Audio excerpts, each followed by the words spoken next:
Hey guys, tonight we're stepping into the warm herb-scented clutter of a potion shop. Shelves bending under jars of powders and liquids that would probably get you arrested if you carried them through airport security. There's a kettle bubbling in the corner, a little too enthusiastically, and a fat toad snoring on the counter next to the measuring spoons. You're here, right in the middle of it, the humble apprentice potion maker, apron dusted with chalky powder, sleeves rolled up and heart hammering because you're absolutely not supposed to be left alone right now. And yet, here you are.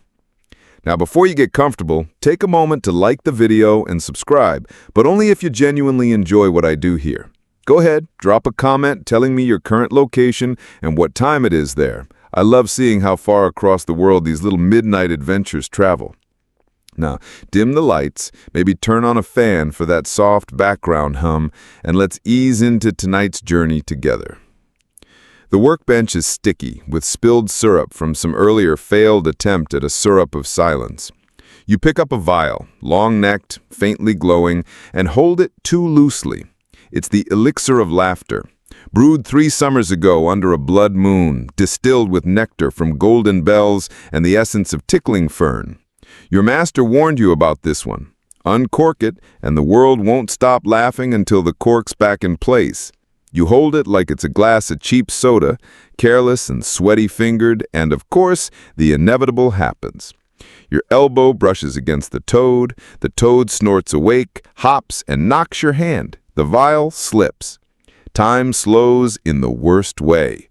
You watch that faintly glowing droplet slide down the glass, then crack. The vial shatters across the workbench. Elixir splashes everywhere, dripping between cracks in the wood, sparkling like liquid moonlight, fizzing where it hits copper tools. A bubble of giggling air bursts out. At first you think you imagined it. But then another follows, this time louder, like a child's chuckle echoing inside a seashell. And then the shop begins to breathe with it.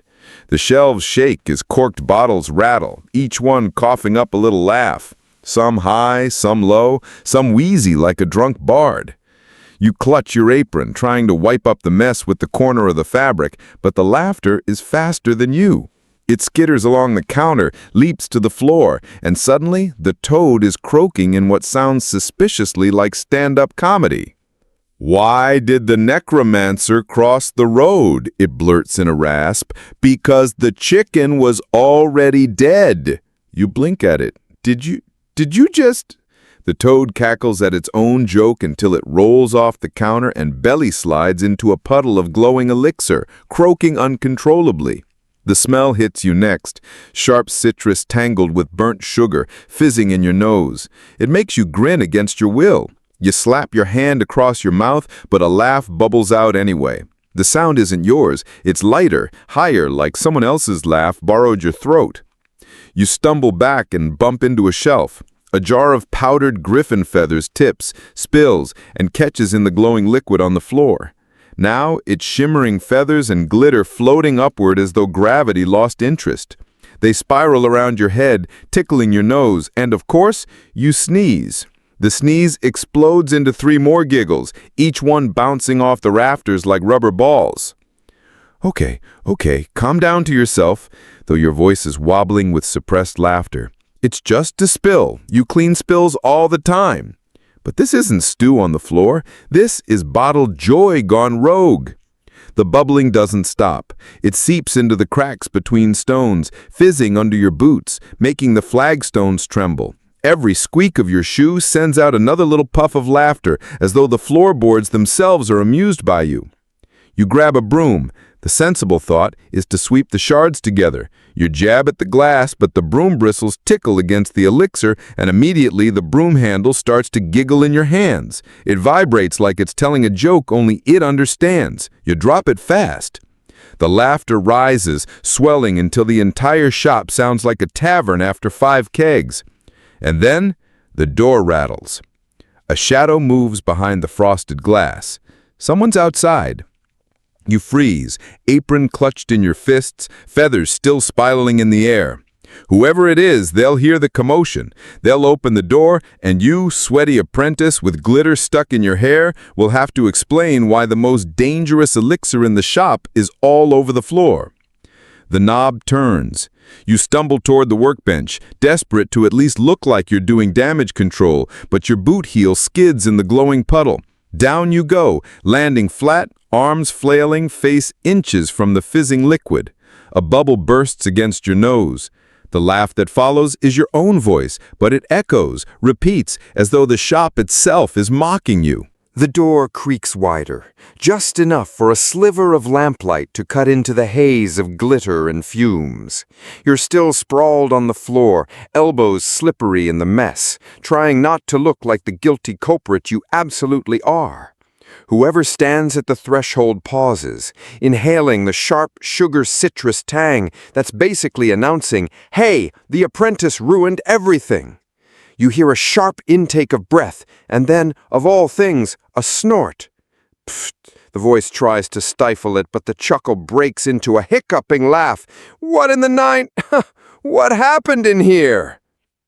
It's not your master, thank all stars above. It's Mira, the baker's daughter, still in her flour-dusted apron, balancing a basket of steaming rolls. She clearly came to trade bread for herbs, but now she's leaning against the doorframe, shoulders shaking, eyes watering with uncontrollable mirth. You push yourself up, glowing liquid dripping down your sleeves. "Mira, don't breathe too much of it." Too late. She doubles over, clutching her stomach, laughing so hard she drops the basket.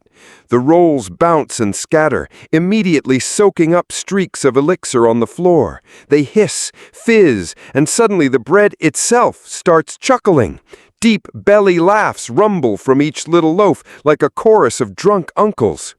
"Oh, come on," you groan, smearing a hand across your cheek, only to leave a streak of glitter across your cheek. Mira tries to speak between gasps of laughter. You look like you lost a fight with a fairy drag queen." You glare at her, which unfortunately sets her off again. Your lips twitch, traitorous, as the potion's aura keeps tugging the corners of your mouth.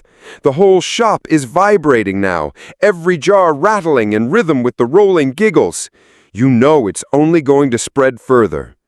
Shoving past Mira, you slam the door, flip the iron latch, and wedge the broom against the handle. She's leaning against the counter, still hiccuping, while the toad is hopping in circles, repeating its terrible joke about the necromancer like it's the only thing it knows. "Stop laughing," you snap, though it comes out strangled with a half snort of your own. "This is serious. If Master sees this—" As if the thought itself summons him, you hear heavy boots stomping somewhere outside in the cobblestone street. Your stomach drops. Panic makes you whirl around, searching for anything that might conceal the mess. You grab a cloth and swipe at the puddle, but the cloth immediately bursts into hysterics, shrieking laughter in a falsetto voice until you fling it across the room. Mira slides down the counter, tears streaking her face, gasping, You're cursed! You're properly cursed!" You grab her arm, dragging her upright. "Help me, or I'm doomed! Please!" She nods, tries to pull herself together, but the bread rolls are still rolling across the floor, giggling maniacally, and every time she catches sight of them, she collapses again. Boots get louder. You imagine the scene through your master's eyes, shop full of sparkling feathers, bread that won't shut up, apprentice covered in syrup and shame, a career-ending disaster.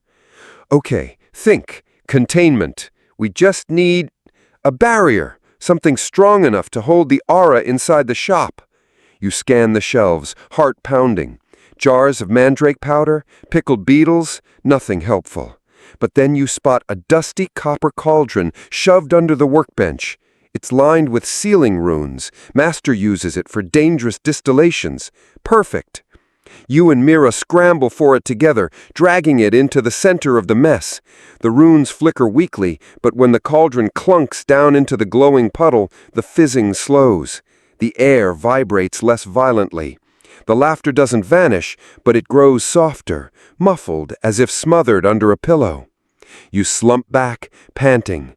Mira leans against the bench, trying not to snort again. The toad finally stops hopping, instead flopping on its back like a stunned soldier after a long battle. The bread rolls giggle thankfully in their puddles, but even they sound sleepy now. Then, bang! The shop door rattles against the broom braced across it. Your master's voice growls from outside. "Apprentice, open the door." Your blood runs cold. Mira squeaks and dives behind the counter. The feathers in the air finally drift to the floor, covering you in glittering silence. Except, of course, you can't hold it in anymore. A single hiccuping laugh bursts from your throat, echoing through the shop just as the broom handle snaps under the pressure of a furious shove. The door crashes inward, banging against the wall, and your master fills the doorway like a thundercloud in human form. His beard is tangled with herbs, his heavy cloak dripping with evening rain, and his eyes, sharp, green, and deeply, deeply unimpressed, sweep across the chaos. He sees the glitter, the feathers, the glowing puddle, the cauldron half swallowing the elixir.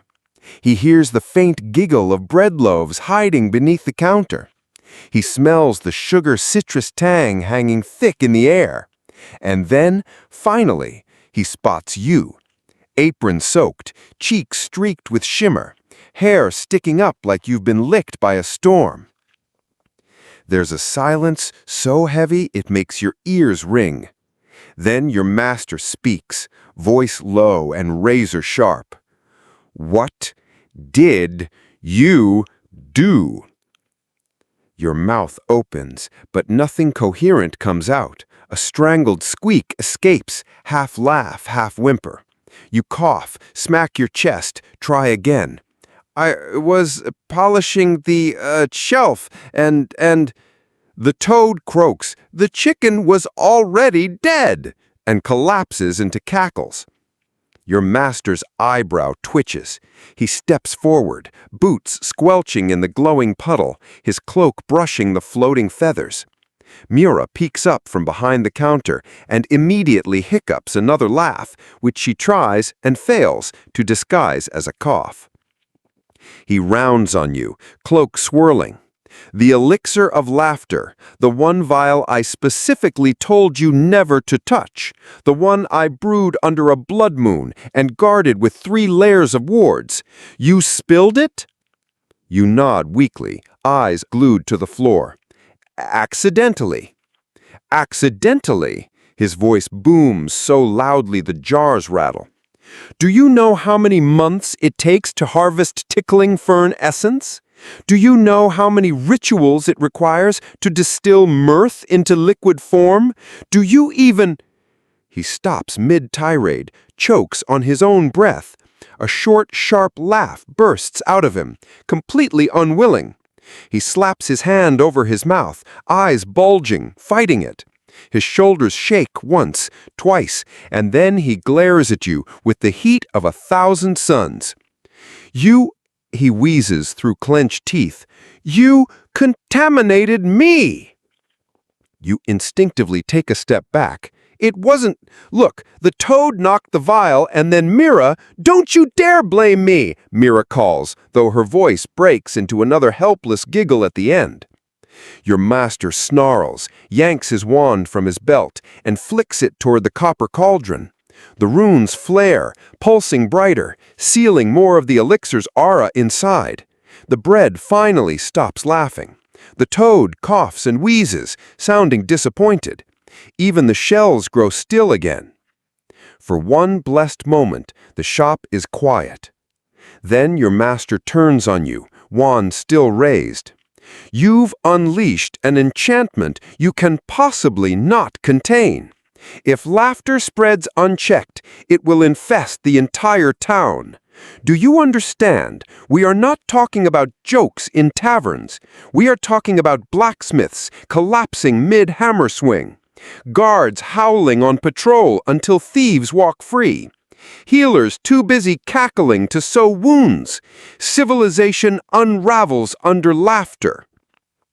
"That sounds kind of fun," you say, before your brain can stop your mouth. The silence that follows is catastrophic. Mira slaps her own forehead and mutters, "You're so dead." Your master lowers the wand very slowly, jaw tightening. You are going to fix this. You blink. Fix it? How? By replacing the lost essence, by brewing a counter-elixir before dawn. He stabs the wand toward the cauldron, which hisses like an offended kettle.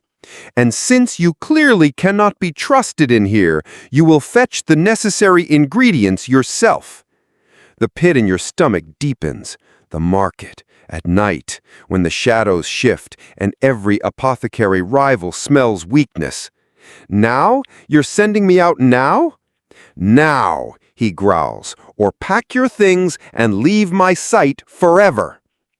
Mira clears her throat. Should I, help? Your master glares at her as though her very existence is an insult. She shrinks back, but then defiantly adds, he'll need someone to drag him out of trouble, which he will find instantly. Your master rubs his temples, muttering under his breath about fools and bread-bringers, then finally waves a hand. Fine, go. But if you return empty-handed, you'll both be laughing yourselves into graves by dawn. You swallow hard, glitter still clinging to your eyelashes, and nod. The laughter may be muffled, but every breath still feels shaky, on the edge of another giggle. You glance at Mira, who grins nervously, clearly enjoying this more than she should. Boots squelch as you back toward the door, every nerve buzzing. Behind you, the cauldron gurgles softly, containing but not silencing the chaos. Your master's stare burns holes in your back. The night air hits as you step outside, cool, damp, mercifully free of glitter. But the sound of a faint, lingering chuckle follows you into the cobblestone street. The cobblestones glisten under the street lamps, slick from a recent drizzle, and every footstep you take squelches faintly, like the road itself is mocking you. Mira hurries at your side, basket of now silent rolls tucked under her arm like she's afraid they'll start cracking jokes again. You keep glancing back toward the shop, half expecting your master to burst out the door and drag you back in. But no, the door stays closed, the windows glow faintly, and only the faintest muffled chuckle leaks out into the street. Still, it's enough to make the hairs on your arms prickle. Okay, you mutter, mostly to yourself. Ingredients, just ingredients. Get in, get out, save the town, don't get fired. Mira nudges you with her elbow. Do you even know what you're looking for? You hesitate. More or less. Which means no. She rolls her eyes but softens a little when she sees your grimace. All right, what does he need? You tick off on your fingers, trying to remember the lecture your master gave months ago when he first brewed the elixir. Essence of bittersweet root, larkspur petals harvested under starlight, a pinch of ground humor quartz, and, something about tears, but I don't think he meant onions. Mira stifles a giggle, an actual one, not potion-induced, and shakes her head.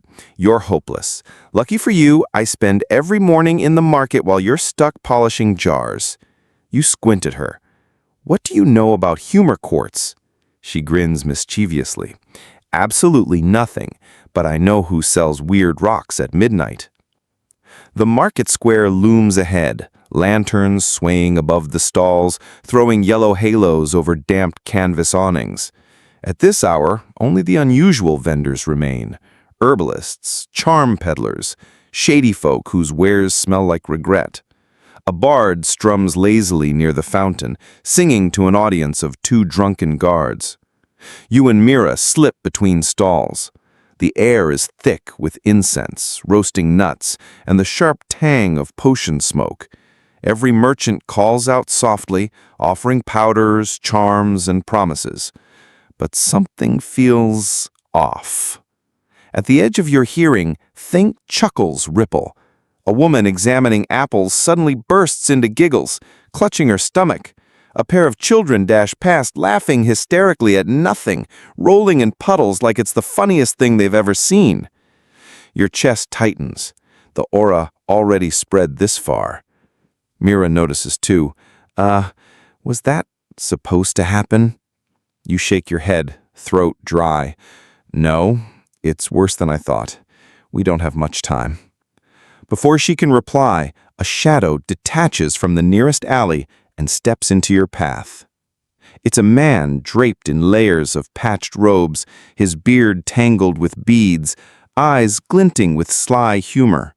His stall is nothing more than a crooked table covered in jars of powdered stone, glowing crystals, and suspicious vials. "Well, well," he purrs, "if it isn't the apprentice. Out shopping late, are we?" You freeze.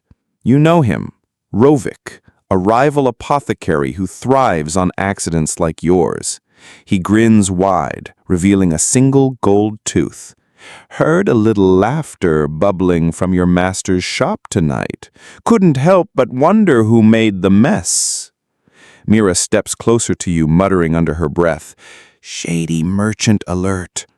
Rovik's grin widens. He gestures to his table. "Lucky for you, I have just what you need. Humor quartz, freshly ground, a bargain if you're desperate." You eye the jar he indicates, sparkling dust that shimmers faintly blue. It could be humor quartz, or it could be powdered glass. Hard to say. "I'll take it," you say cautiously. "Of course you will, but everything has a price. For this, I'll want a vial from your master's private shelf. Any vial, doesn't matter which." You stiffen. Mira gasps. "That's stealing!" Rovik shrugs lazily. "Consider it trade." You glance between him, the shimmering dust, and Mira's wide eyes. Your pulse drums in your ears. Without the quartz, you can't brew the counter-elixir, but if you agree, you'll be betraying your master. Rovik tilts his head, smile sly. "Tick-tock, apprentice. That laughter won't contain itself." And as if to punctuate his words, the drunken guards by the fountain collapse into fits of cackling, rolling in their armor like overturned beetles. The bard's song derails into uncontrollable snorts. The market is unraveling. Mira grabs your wrist, whispering urgently, "Don't trust him! We'll find another way." But Rovik holds out the jar, glittering temptingly in the lantern light. Rovik dangles the jar of shimmering blue dust just out of reach, the smug curl of his lips daring you to lunge for it. Lantern light glints off the gold tooth, as if even his grin is mocking you. Behind him, the market square is dissolving into chaos, laughter echoing through alleys, merchants doubled over their wares, one man clutching a string of sausages like they're the funniest punchline in the world. Mira squeezes your wrist so tightly it hurts. "Don't," she whispers. "If you give him even an inch, he'll squeeze you for everything." You swallow hard, torn between two disasters: betray your master's trust or risk failing to brew the counter-elixir in time. Rovik tilts his head, savoring the silence. "So, a vial for a vial. Seems fair, doesn't it?" You force yourself to breathe, steadying your voice. "What if I told you my master would tear your shop down brick by brick if he knew you meddled in his work?" He chuckles, low and dangerous. "Oh, apprentice, your master can't even keep his little jokes bottled. He's losing his edge. You, on the other hand, you might just be desperate enough to do business." The pressure builds in your chest, that tingling edge of involuntary laughter. You clench your jaw, refusing to let it slip. Mira, however, lets out a tiny snort, immediately covering her mouth. Rovik's grin sharpens. "Fine," you say finally, your voice cracking. "But not tonight. I'll get you your vial tomorrow, after this is under control." Rovik tilts his head, savoring the silence. Empty promises from a jittery apprentice? No deal. You feel Mira tense beside you, ready to drag you away, but then a flash of movement catches your eye. Another merchant, this one stooped and hunched with age, peers from a nearby stall stacked with roots and dried herbs. Her eyes are milky with cataracts, but she waves you over with a surprisingly steady hand. "You don't need his dust," she croaks. "His jars are full of lies." Rovik snarls, spinning on her. "Mind your business, hag." But she ignores him, beckoning again. Mira tugs you insistently toward the crone's stall, muttering, "Better a hag than him." You stumble after her, heart pounding. Rovik calls after you, voice slick as oil. "You'll regret this. When you come crawling back, the price will be double." You don't look back. At the crone's stall, the air smells of musty roots and dried herbs. She pulls a cloth aside, revealing a small jar of faintly glowing dust. Unlike Rovik's, this doesn't glitter showily. It pulses gently, as if it has its own heartbeat. "This," she rasps, "is humor quartz, the real thing, ground under moonlight, steeped in salt tears, not cheap, child." You brace yourself. "How much?" Her eyes glint, cloudy but sharp. "Not coin. Coin is useless to me. I ask only for honesty." Mira frowns. What does that mean? The old woman leans closer, the wrinkles on her face deepening into a map of secrets. "Tell me a truth, one you've never spoken aloud. That is the price." You freeze. The market hums with laughter around you, but here at her stall, the air feels heavy, expectant. Mira nudges you. "Go on, it's better than stealing." Your mouth is dry. There are plenty of truths you could offer, small ones, embarrassing ones, but somehow you know she'll know if you lie. You take a shaky breath. I hate being an apprentice. I act like I want to learn, but mostly I just don't want to disappoint my master. I'd rather be anywhere else." The words tumble out, shocking even you. Mira stares, blinking, as though she's never heard you admit such a thing. The crone smiles, all wrinkles and teeth. "Good. Truth given, truth received." She pushes the jar into your hands. The dust is cool, thrumming faintly through the glass. "Brew wisely, child. Laughter is harder to chain than sorrow." Before you can thank her, she pulls her cloth back over the stall and vanishes into the shadows, as though she were never there at all. You clutch the jar to your chest, relief flooding through you. Mira whistles low. "Well, that was creepy, but at least we've got the quartz." Somewhere behind you, Rovik's voice cuts through the crowd. "You'll regret crossing me, apprentice." You don't wait to see his face. You grab Mira's hand and run, weaving between laughing townsfolk, clutching the jar tightly as though it's the only thing keeping you afloat. Your boots splash through puddles as you and Mira sprint away from Rovik's stall, weaving through the market's chaos. Laughter ripples around you, raw, strange, unnatural. A blacksmith at his cart bellows with laughter so hard he topples into his pile of horseshoes. A group of children are chasing a stray dog, shrieking hysterically, though the dog doesn't seem amused. Even the guards at the fountain are still rolling, armor clanging as they giggle like tickled hyenas. "Keep moving," you pant, clutching the jar of humor quartz to your chest. The pulse inside it thrums against your palms, steady, almost reassuring. Mira hurries alongside you, basket thumping against her hip. "It's spreading fast, way faster than your master said, isn't it?" You grimace. "He said if it leaked, it'd crawl. This isn't crawling, it's sprinting." As if to prove your point, a nearby merchant suddenly bursts out laughing at his own display of onions. He claps his hands, doubling over, and then the onions themselves rattle and pop open, releasing bursts of citrusy giggles that roll across the cobblestones like smoke. Mira yelps and grabs your arm, dragging you away before you breathe in too much. "Okay," she says breathlessly. "Where to next? You got the list in your head?" "I do." You nod. "Bittersweet root, larkspur petals, something about tears, real tears, not onion tears." "And if we don't find them all?" You glance back at the marketplace. 2 men are on the ground, kicking their feet in helpless laughter, while a vendor screams at his cart of pears that won't stop snickering. The air feels thinner, as if the laughter itself is eating up the oxygen. If we don't find them all, the whole town turns into that. Mira swallows hard, then quickens her pace. You cut through a narrow alley, the lantern light fading as the walls close in. The laughter behind you muffles, replaced by the drip of water from a cracked gutter. For a blessed moment, it feels quiet, until a figure stumbles out from a shadow. It's a drunk mage, his robes crooked, hat hanging off one ear. He wobbles toward you, eyes wide, mouth twitching. Hey there, shiny apprentice." His voice hiccups, then bursts into manic giggling. Sparks fly from his fingers, sizzling against the cobbles. "Funny, isn't it? The air itself is telling jokes."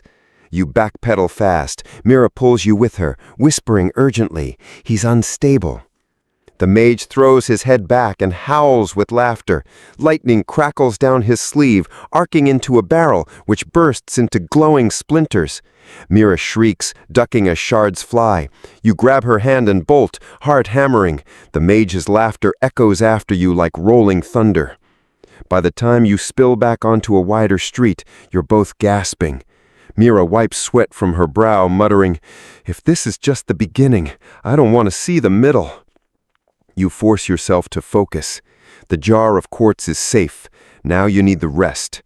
You remember your master mentioning bittersweet root, sold only by an old herbalist on the east side of the square, if she's even still open at this hour. You and Mira push through the thinning crowd until you find her stall. Wooden crates piled high with roots, leaves, and bundled stems. The herbalist herself slumps on a stool, chin on her chest, shoulders shaking. At first you think she's asleep, then you hear the wheezing laugh bubbling out of her. "Great," Mira mutters. "She's hit too." You kneel quickly, shaking the woman's arm. "Where's the bittersweet root? Please, it's important." The woman lifts her head, eyes glazed, mouth twisted in a grin she clearly doesn't control. "All roots are funny, child. Dig deep enough, they'll all giggle back." She cackles helplessly. Mira groans. "This is hopeless." You scan the crates, trying to remember the sketch your master once scribbled. Bittersweet root, dark brown, twisted, faintly striped with red. You spot a bundle tied with blue twine, exactly as described. Without hesitation, you grab it, toss a handful of coins onto the stall, and shove the root into your bag. "1 down, and 2 to go," Mira replies, though her voice is tight. She glances around nervously. The crowd's laughter is spreading, people staggering like drunks, tears streaming down their faces. A man drops a sack of grain which bursts open, every kernel bursting into tiny squeals. You both flinch. "Let's move," Mira yells, and you don't argue. You push deeper into the twisting streets, searching for the next item. Above, the night sky swirls with clouds, the moon glowing faintly through them. Somewhere distant, the bell tower tolls midnight. You tighten your grip on the quartz, feeling its steady pulse against your palm. Mira keeps pace beside you, face pale but determined. Neither of you says what you're both thinking, that the laughter is no longer contained to the shop. It's spreading like wildfire, and if you don't gather the last ingredients soon, there won't be anyone left in town to save. The streets are emptier now, but the emptiness feels wrong. Too quiet in some places, too loud in others. One corner is deserted except for a single chair rocking on its own. Around the next, a knot of townsfolk are lying flat on the cobbles, clutching their bellies, shrieking with laughter so violent it sounds painful. Their faces are wet with tears. Some try to stand, only to collapse again in hysterics. Mira slows, pressing closer to you. "That doesn't look normal." You grit your teeth. None of this is normal. Your mind races. Next on the list, larkspur petals harvested under starlight. Easy to say, harder to get. Most florists closed hours ago. But you remember a particular stall, the one run by that irritatingly smug apothecary rival, Calyx. Not as notorious as Rovik, but still a thorn in your master's side. Calyx never misses a chance to undercut your prices or sneer at your training. Of course, you mutter. He'll be the only one still selling. Mira raises an eyebrow. And let me guess, he hates you. Pretty much. She sighs. Well, at least you're consistent in your relationships. You find Calyx's stall at the far end of the market, tucked beneath a striped awning. He's there, lounging on a stool like he owns the night. Sleek blonde hair tied back, robe spotless despite the chaos, a smug smile plastered across his face. He doesn't look affected by the laughter. If anything, he looks delighted to watch everyone else unravel. Ah, Calyx drawls as you approach. The little apprentice, out past bedtime. How adorable. You stiffen. I need larkspur petals, now. He laughs, not the potions kind, but his own mocking chuckle. And why should I part with such a rare commodity, especially to you? Mira folds her arms. Because if he doesn't get them, the whole town's gonna collapse into madness, including your precious shop. Calyx raises an eyebrow, amused. If the town collapses, I'll simply move on. There are always new markets for a man of my talents. The urge to punch his smug face is strong. Instead, you grit your teeth and try again. What do you want for them? His smile sharpens. Ah, finally! Negotiation! I like that. He rises gracefully, retrieves a small pouch from beneath the counter, and sets it down. The faint blue petals shimmer inside, delicate as frost. But these are expensive, more expensive than you can afford. Mira mutters, here we go again.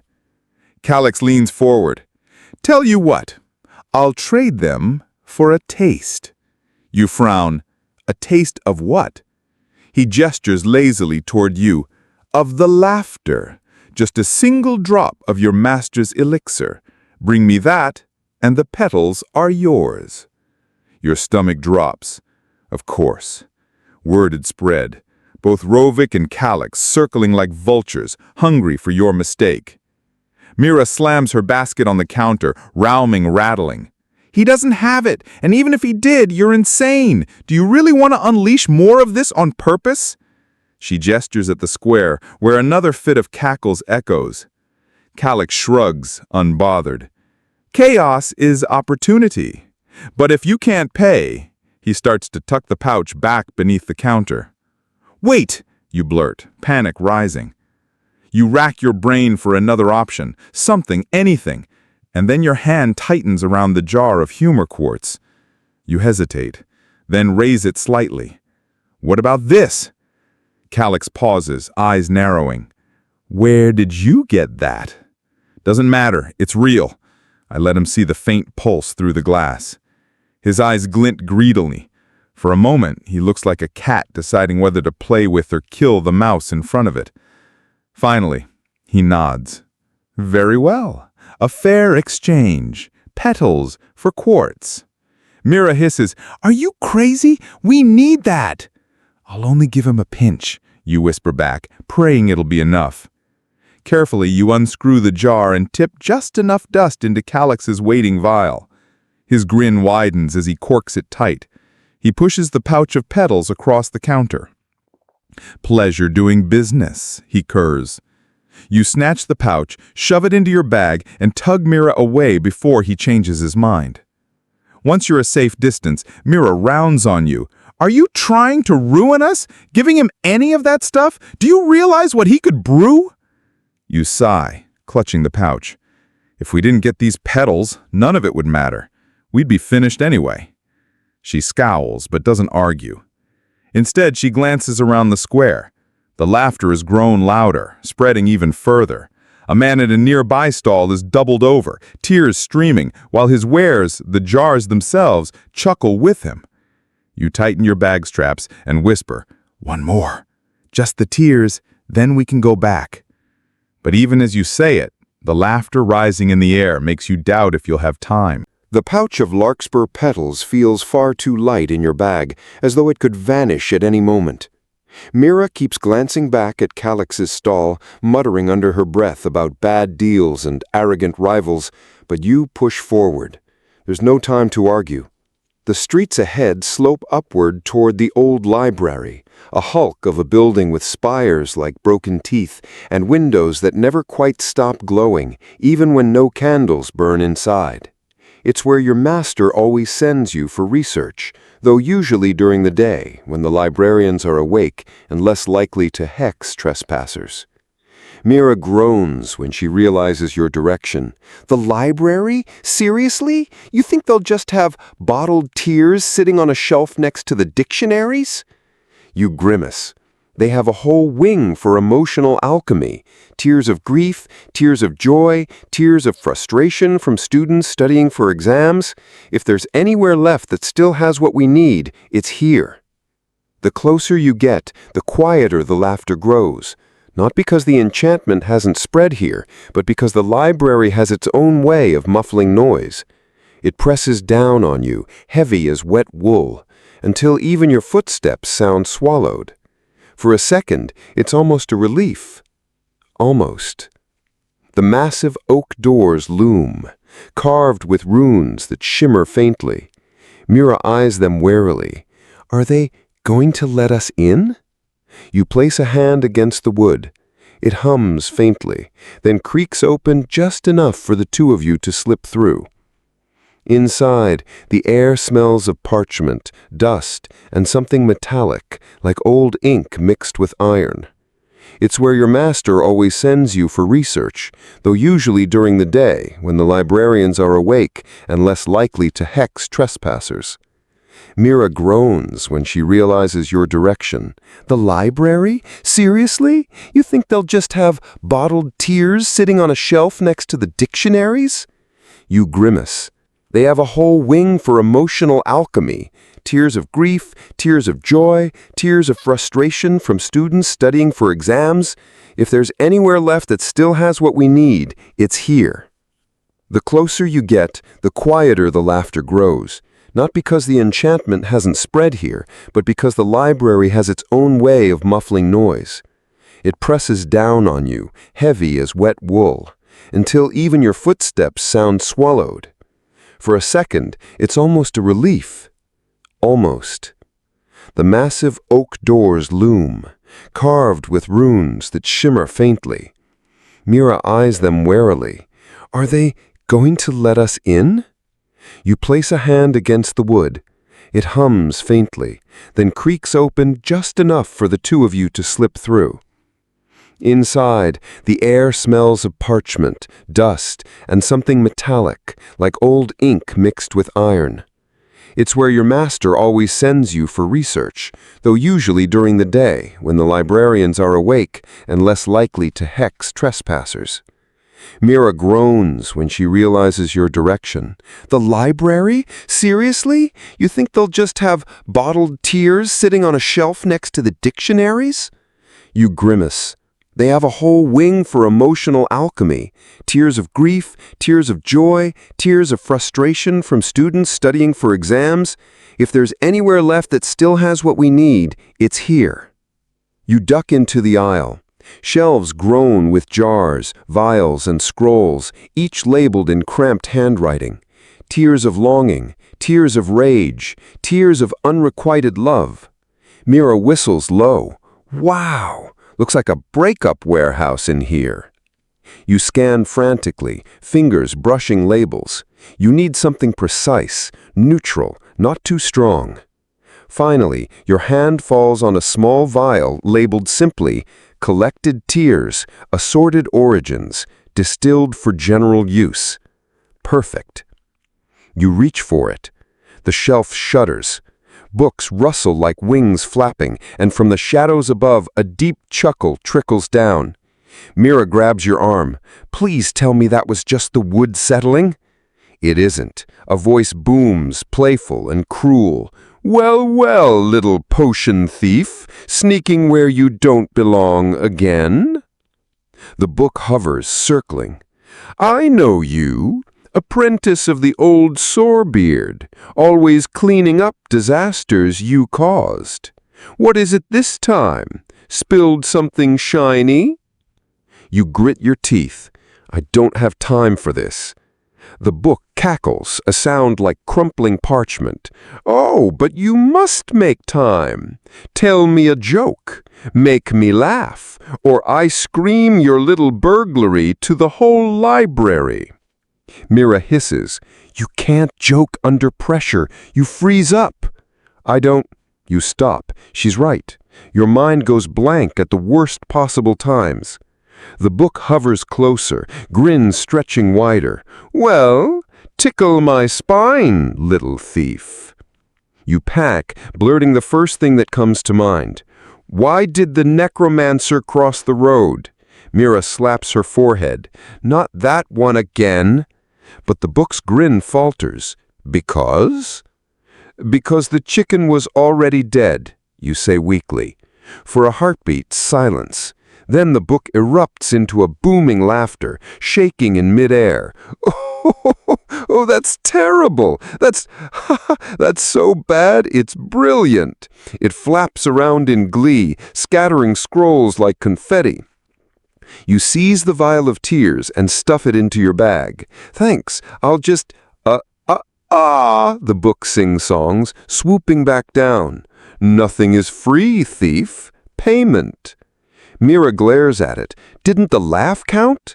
The book leers, ink eyes narrowing.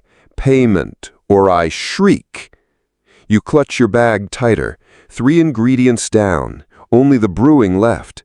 But the book is blocking the aisle, pages fluttering dangerously. Whatever it wants, you'll have to decide fast, because already faint laughter echoes even through the library's muffling wards, seeping closer. The fluttering book hovers so close now you can smell its musty breath, like mildew and old ink left too long in a cellar. Pages ripple with anticipation, corners curled like claws. Myra steps behind you, muttering, "If this thing demands a blood oath, I'm out." The book tilts, spine cracking as it speaks.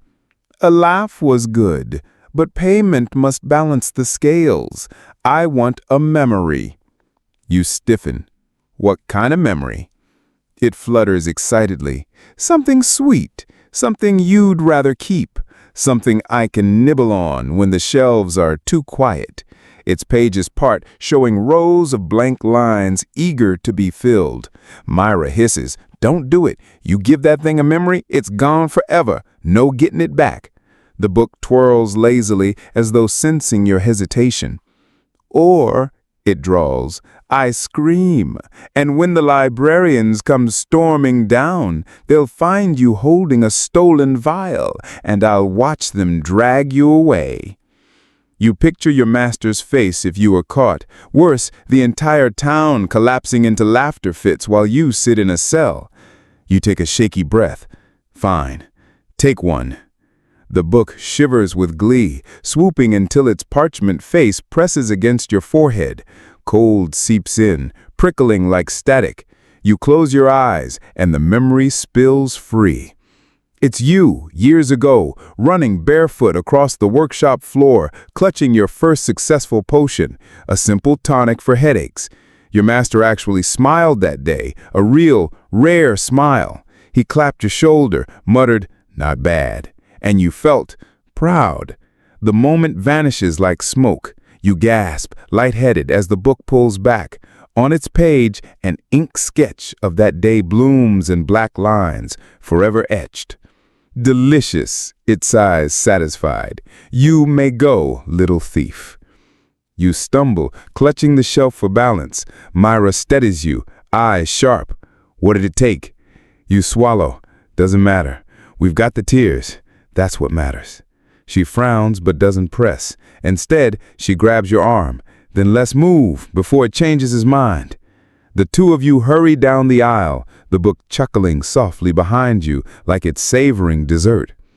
The heavy air of the library lifts as you push back through the oak doors. Outside, the night feels alive with sound. The laughter has grown louder, more chaotic. Whole groups of people stagger through the streets in hysterics, their voices blending into a tidal wave of cackles. Myra grips your wrist. This is getting worse by the minute. Do we even have time to brew it all? You glance at your bag. Humor quartz, larkspur petals, tears in a vial. All there, all ready. The brewing will take precision, but if you don't act soon, the city might tip past saving. You have to. It's now or never. You both break into a run, past overturned carts, past dogs barking madly at nothing, past a group of guards collapsed in fits of giggles.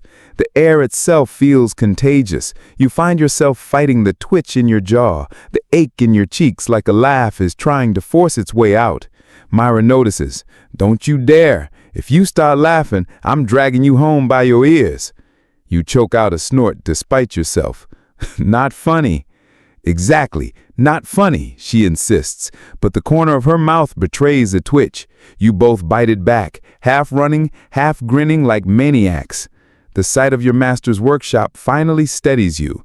Lantern light glows in the high window, and smoke curls weakly from the chimney. Relief floods through you. You're almost there. You shove the door open. The familiar scent of herbs, ash, and bitter oils hits you like a lifeline. Your master stands hunched at the workbench, wild gray hair bristling in every direction. He spins as you stumble in, Myra at your heels. His eyes go straight to the pouch, the vial, the jar in your arms. You got them, he rasps, disbelief cracking his voice. Barely, but yes. Quartz, petals, tears, all of it. Myra slams the door shut behind you, sliding the bolt. Outside, the muffled chorus of laughter still rolls through the streets, but in here it feels contained for now. Your master's eyes blaze. Then we brew, at once. He sweeps the clutter off the bench with one arm, scattering books and bottles, leaving only the cauldron at its center. The flames beneath are already lit, low and waiting. You set your bag down carefully, heart hammering. This is it. No more running, no more bargaining, just brewing. And if you fail now, you won't just disappoint him, you'll doom the city. Your master wastes no time. He thrusts a stirring rod into your hand and barks, "Quartz first, grind it fine, dust, not shards." Your palms are slick as you unscrew the jar. Inside, the humor quartz glitters faintly, pulsing like it has a heartbeat. Mira hovers near the bench, wringing her hands. "Want me to help?" "Stay back," your master snaps. "Too many hands ruin the brew." You grit your teeth and pour a pinch of quartz into the mortar. The pestle grinds against it with a sound like crunching ice, sparks flickering up each time you crush a piece. The dust glows faintly, the air around it humming. Your master nods curtly. "Good, in, quick." You sweep the dust into the cauldron. At once, the mixture inside, just plain water a second ago, shimmers with a strange silver light, faint ripples spreading across the surface. A faint giggle rises from the steam. Mira winces. "That's unsettling." "Focus," your master growls. "Petals next, slowly." You untie the pouch, fingers trembling. The larkspur petals gleam pale blue, soft as velvet. You drop them one by one, each floating briefly before sinking. The liquid shifts darker, a midnight sheen threading through the silver. The giggling dies into silence. "Now," he says, eyes sharp. "The tears, steady hand." The vial feels heavy as lead as you unstopper it. The tears shimmer faintly, catching candlelight like tiny diamonds. You tilt carefully, and a single drop falls, rippling across the surface of the potion. The cauldron shudders, the surface bubbles, then flattens. A strange hush falls, heavy enough to press against your chest. Your master leans close, eyes wide. "Stir, sun-wise, do not falter." You plunge the rod in, swirling clockwise. The liquid resists, thickening with each turn. It begins to glow faintly, color shifting, silver, then indigo, then a warm golden tone that makes your eyes water. Mira edges closer, whispering, "Is it supposed to look alive?" It does. The potion moves with its own rhythm, pushing against your stirring, almost like it's breathing. "Keep going," your master hisses. His hands hover over the rim of the cauldron, twitching with the urge to correct you, but not daring to interfere. Your arm aches, but you push through, around and around. The colors merge, shimmer, blur together. The golden glow spreads through the workshop, painting the shelves, the walls, Mira's wide-eyed face. Then the potion sighs. Not a sound from the steam, but from the liquid itself. A long, low exhale that makes the hairs on your neck rise. Your master slams his palm against the bench. "Stop!" You freeze. The rod trembles in your grip. The surface of the potion stills, glowing faintly gold, perfectly calm. Your master lets out a shaky breath. It's done. You slump, arm throbbing, sweat dripping down your temple. Mira exhales loudly. Finally! So, we just toss this on the city and proof, everyone stops laughing. Your master's mouth twists. Not so simple. The elixir of laughter has rooted deep. To counter it, this antidote must be inhaled by all who've been touched. The city must breathe it. Mira blinks. So how do you make a whole city inhale something? He points to the chimney. We burn it. Your stomach drops. Burn it? Won't that destroy it? Not if done properly. He lifts a small, rune-etched brazier from under the bench. This will release the potion as a vapor, carried on the air. If the wind favors us, it will sweep through the streets. Mira presses her lips together. And if the wind doesn't favor us? Your master looks grim. Then laughter wins. The three of you fall silent. Outside, the muffled chorus rises, louder now, desperate and wild. Someone shrieks with laughter so hard it cracks into sobbing, then back again. Finally, Mira says, "So, we just toss this now?"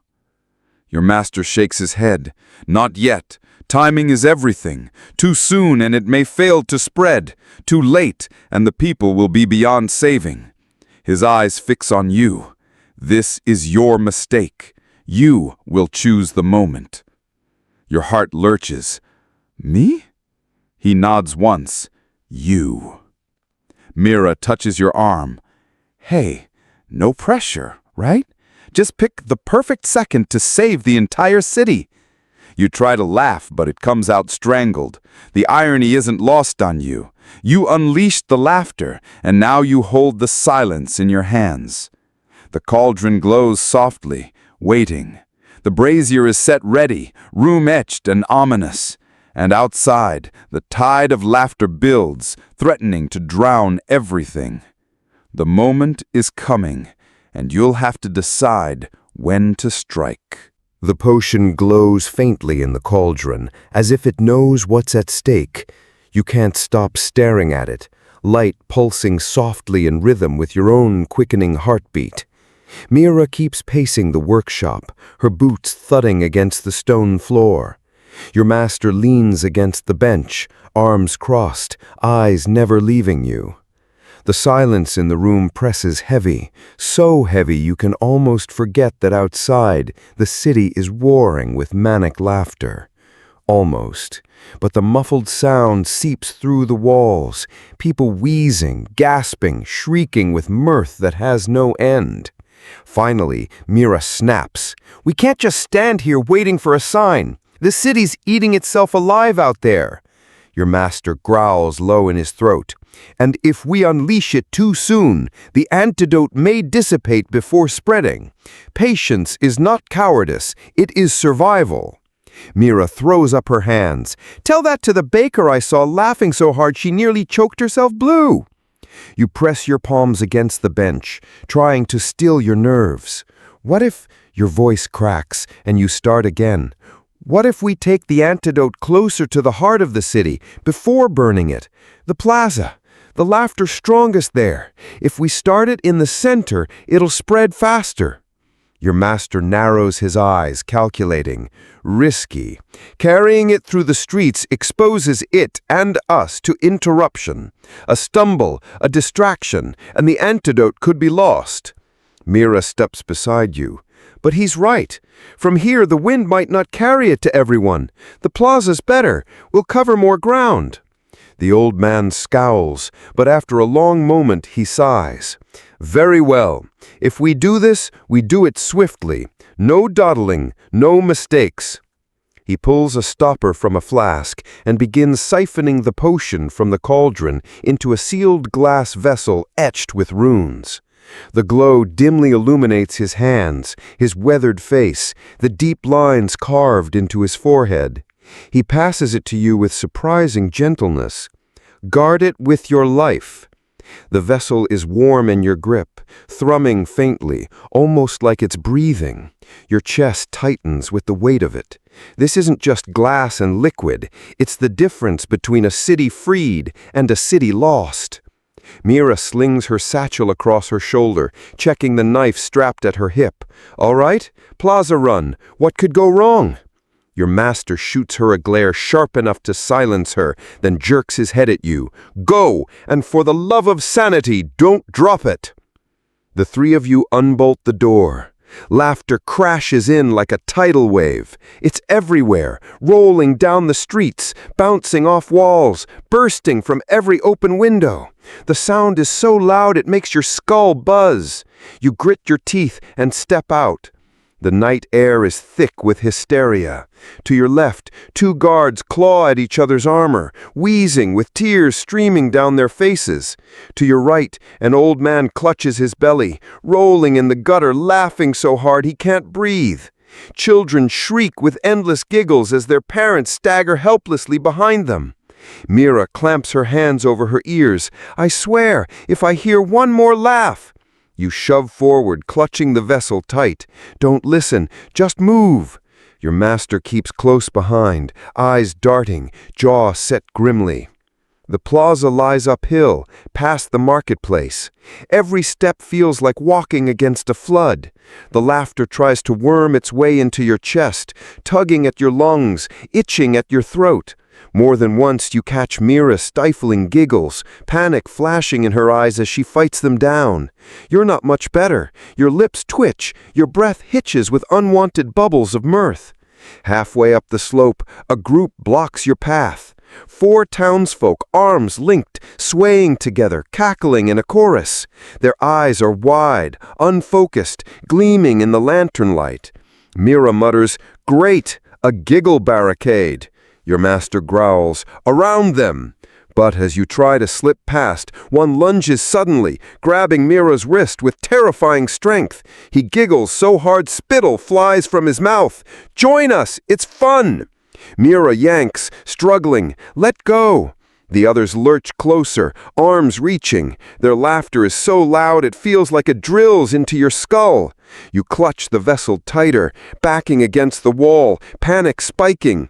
Your master shouts something, but his words drown in the roar of hysterics. And then Mira does the only thing she can. She knees the man squarely in the gut. He wheezes, still laughing, and crumples enough for her to rip free. "Go!" You don't argue. The three of you bolt uphill, lungs burning, the mob staggering after you, still laughing even as they stumble. The plaza looms ahead, bathed in torchlight, and at its center, your heart stutters, stands a fountain overflowing not with water, but with glowing liquid that sprays high into the air. The elixir itself has seeped into the city's veins, spilling up through the pipes, turning the fountain into a gasser of laughter. Mira skids to a halt. "Oh, that's bad." Your master grabs your shoulder, forcing you to look at him. "This is the heart of it. Here, now." The vessel glows brighter in your hands, as if eager to be released. The laughter around you swells, unbearable, choking. You take a trembling breath. This is the moment. The plaza heaves with bodies. People stagger in circles, rolling on the cobblestones, clinging to strangers as though laughter itself has welded them together. The fountain spews arcs of liquid gold that splash across the crowd, soaking clothes, hair, and skin until everyone glows faintly in the torchlight. The sound, dear gods, the sound hits like a wall of thunder. Thousands of voices laughing, shrieking, wheezing in unison, no rhythm, no breath, a storm of hysteria. You clutch the vessel tighter. Its warmth pulses against your palms, an urgent heartbeat. The antidote wants out. Your master leans close, shouting in your ear just to be heard. To the fountain!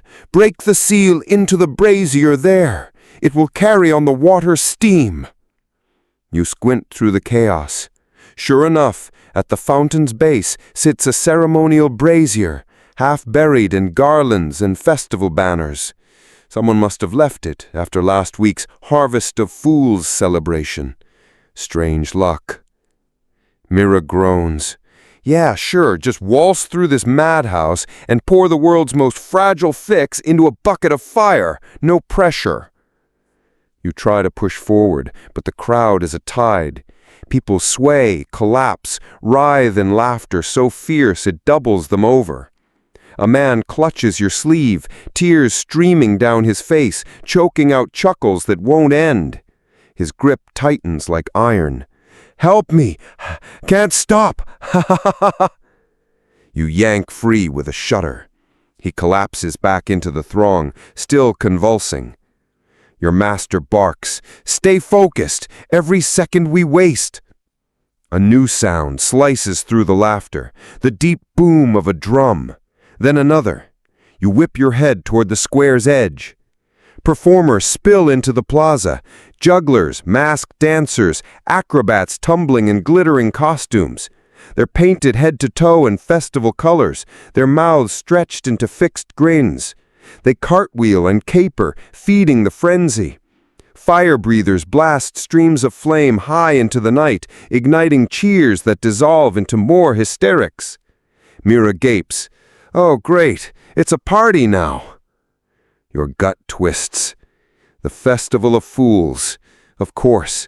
It was meant to start tomorrow, but the Elixir has pulled it early. The performers are enchanted, caught in the laughter's current, playing their roles without pause. The drumming quickens, syncing with the crowd's manic rhythm. The whole plaza trembles with it, laughter layered over pounding percussion. It's unbearable, disorienting. Your vision swims. Mira grips your arm. If we don't end this, the festival turns into a riot. You nod, jaw clenched. The brazier waits at the fountain's base, but the performers are drawing closer, sweeping their spectacle across the square, cutting off your path. Your master snarls, "Through them! No choice!" And so you plunge forward. Jugglers whirl torches dangerously close to your face. A dancer spins past, skirts snapping, laughter bubbling from her throat without cease. Acrobats flip overhead, limbs striking dangerously near. The crowd surges with them, a carnival turned grotesque, laughter turned weapon. You shove, dodge, duck under arms, all the while clutching the vessel against your chest. Its glow intensifies, humming louder, vibrating through your bones. Mira curses as a tumbler nearly collides with her. If one more painted idiot touches me, she shoves the man hard. But he just laughs harder, tumbling into the crowd. Closer now.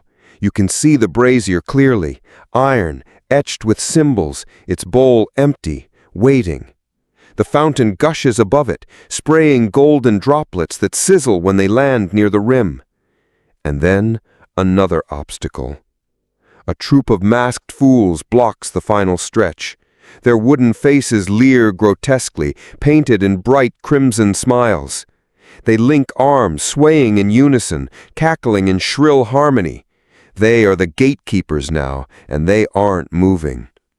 Your master hisses, "Break the line!" But before you can act, Mira growls, "Oh, I'll break something all right." She charges, slamming into the fools, ripping their arms apart. They stumble, still laughing, but the chain breaks, an opening. You sprint through, heart hammering, the vessel burning hot in your hands. At the brazier, you skid to your knees, the symbols carved into the iron glow faintly, resonating with the vessel in your grip. Your master appears at your side, flint in hand, striking sparks until a flame catches. The brazier smolders, small but steady. "This is it," he barks. "Open it, now!" Your hands shake as you uncork the vessel. Immediately, a rush of golden vapor spills upward, curling like living smoke. The potion thrums wildly, eager to escape. You tip it into the brazier. For a heartbeat, nothing happens. Then the vapor bursts upward, a plume of shimmering light that rises higher than the fountain spray. It spreads across the plaza, curling and twisting, a veil of gold settling over the chaos. The laughter falters, just slightly, a hitch in the rhythm, a crack in the sound. Mira gasps, "It's working!" But the performers, no. They shriek louder, their laughter rising to a fever pitch. They whirl, stamp, beat drums harder, as though trying to drown out the antidote. The crowd follows, shrieking, howling, fighting against the calm haze spreading through the air. The fountain roars higher, the elixir gushing with renewed force, as if resisting the cure. Your master grips your shoulder hard. The antidote is strong, but not enough, not while the source still flows. He points to the fountain. You must end it at the root. Your stomach drops. The fountain isn't just decoration. It's become a conduit, and if it keeps spewing laughter, no antidote will hold. The fountain looms above you, spitting golden arcs that hiss as they crash into the basin. The air is thick with vapor, sticky on your skin, clinging to your lungs. Your master's words repeat in your head like a drumbeat. End it at the root. Mira stares at the torrent, shaking her head. You want us to, what, stick our hands in a magical geyser of giggle juice? That's suicide. Your master's eyes burn with sharp certainty. It must be sealed at the source. Destroy the flow, and the laughter dies with it. The crowd surges closer, drawn by the glow, voices rising again into hysterical shrieks. The antidote's veil slows them, but can't silence them. Performers beat their drums harder, fire readers spit flames high, and acrobats fling themselves dangerously through the air. The plaza is spinning out of control. You clutch the vessel tighter, what's left of it sloshing faintly inside, and glance at Mira. She looks back with wild defiance, then at the fountain, then back at you. Fine, but if I melt my eyebrows off, I'm blaming you. Your master barks. Both of you, move! The three of you push toward the fountain's base. The crowd presses in, laughing bodies stumbling into your path, clawing at you with wild grins. One man grabs your sleeve, another your arm, their faces red and streaked with tears. Their laughter is hoarse now, broken but still relentless. Mira draws her knife, slashing low, not to wound but to startle. The men reel back, giggling even harder, clutching their sides as though it's all part of the joke. The distraction buys you a few steps forward. The fountain spray drenches you, soaking your cloak, coating your face with shimmering droplets. It tastes bitter, sharp the moment it hits your lips, like honey laced with iron. You gag, shaking it off. The laughter tries to claw into your throat, bubbling there, but you bite it back, not now. At the fountain's rim, you see it, the source. Cracks in the stone where golden liquid gushes, glowing too brightly to be natural water. Pipes beneath the plaza must be infused, corrupted, the elixir flowing through the city's veins. Mira leans over, squinting. So what? Jam the antidote straight down there? Sounds easy? Your master grips the rim, glaring at the torrent. No, it won't hold. You must rupture the flow, collapse the channel, break the stone. Mira blinks. With what, exactly? My charming personality? He turns to you. You brewed this mess. You will unmake it. Think. Your breath comes fast. What do you have? The vessel glows weakly. Some antidote left, but not enough. Your satchel? Herbs, powders, fragments of ingredients from the lab? Nothing with force, nothing destructive. Unless. Your gaze shifts to the performers, the fire eaters, the torches, the flame.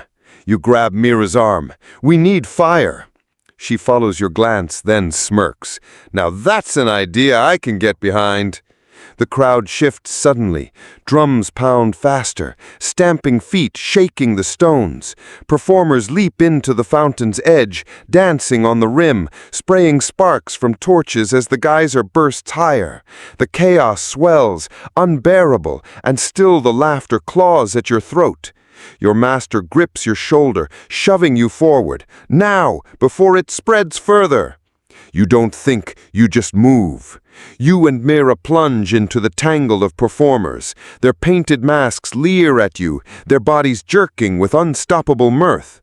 One swings a torch dangerously close. You duck, pushing him hard.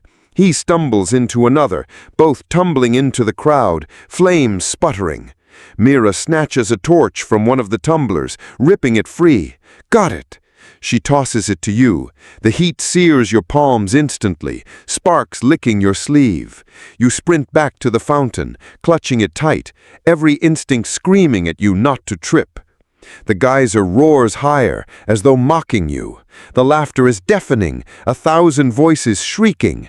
Mira slashes her way through, clearing a path, and your master braces at the rim, shouting words you can't hear. You raise the torch high, its flame sputtering in the spray. Then you thrust it into the cracks at the fountain's base. The world explodes.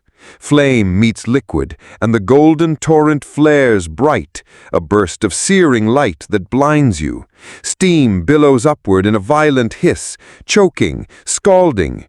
The laughter shatters into a single collective gasp, as though the whole city is sucking air at once. Stone groans beneath your feet. The fountain shutters violently, cracks spidering outward. The geyser bucks, spraying wildly, then collapses inward with a deafening roar. The basin splits, chunks of masonry crashing down. The crowd screams, not in laughter, not anymore, but in confusion, in fear. They stumble back as the ground trembles, steam swallowing the plaza. The drums falter, the fire breathers collapse, masks fall away. Through the haze, you hear shouts, not laughter now, but orders, stern, harsh, cutting through the chaos. You blink, squinting through the steam, and there they are, city guards flooding into the plaza, armored and armed, blades drawn. Their faces twist with anger as they see the fountains collapse, the wreckage, the chaos, and then their eyes land on you. Your torch still smolders. The vessel glows weakly in your other hand. The fountain lies in ruins behind you. One guard points his sword straight at your chest. There! That's the saboteur! Mira's face pales. Oh, come on! Your master curses under his breath. Run! You don't think, you bolt. Boots slap stone, Mira right behind you, your master pushing through the crush with surprising speed for a man his age. Guards shout, swords ringing as they give chase. The crowd parts unevenly, half still dazed, some still giggling faintly, others screaming at the fountain's ruin. The plaza has become a battlefield of hysteria and smoke. You sprint down an alley, narrow and slick, torch long since discarded. Mira hisses, "They're gaining, this way," and yanks you into a side passage barely wide enough for 2 shoulders. Your master wheezes but follows, muttering curses with every step. Shadows stretch ahead. The laughter from the plaza fades into echoes behind you, replaced by the hard clatter of armored feet. The guards are relentless. Mira pulls you into a dead-end courtyard, abandoned, windows shuttered, doors barred. She spins, swearing, "Perfect! Now we die cornered!" But your master raises a hand, eyes narrowing. Not yet. He kneels, brushing dust from the cobblestones, revealing faint lines carved into the stone. A sigil, old, faint, forgotten. He presses his palm to it, muttering words that scrape against your ears.